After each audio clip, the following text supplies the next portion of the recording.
বিশ্বকাপ আসর থেকে বিদায় নিয়েছে পাকিস্তান, তবে ব্যক্তিগত কারণে বাবর আজম, হারিস রৌফ সহ বেশ কয়েকজন রয়ে গিয়েছেন যুক্তরাষ্ট্রে।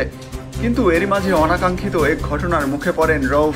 এই তারকা পেসারকে এক ক্রিকেট সমর্থকের সাথে বিতর্কে জড়াতে দেখা যায়, তারপর তার রূপ নেয় হাতাহাতিতে।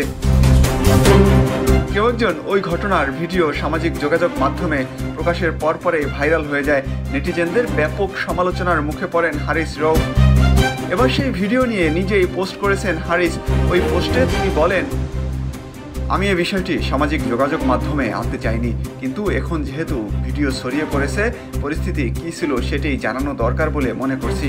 পাবলিক ফিগার হিসেবে আমরা মানুষের কাছ থেকে সবসময় সব ধরনের প্রতিক্রিয়া পেয়ে আসছি আগে থেকেই।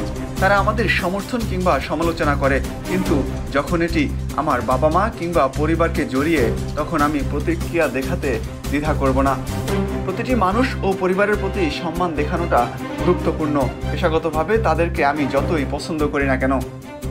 তবে ঠিক কিভাবে ওই ভক্ত রৌফকে রাগিয়ে দিয়েছেন সেটি উল্লেখ না করলেও ওই ভক্ত তার পরিবারকে অসম্মান করে কিছু একটা বলেছেন, তার এই ইঙ্গিত মিলেছে।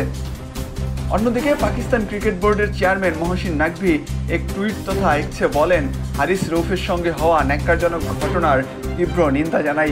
আমাদের খেলোয়াড়দের বিরুদ্ধে এ ধরনের আচরণ পুরোপুরি অগ্রহণযোগ্য এবং তা বরদাস্ত করা হবে না।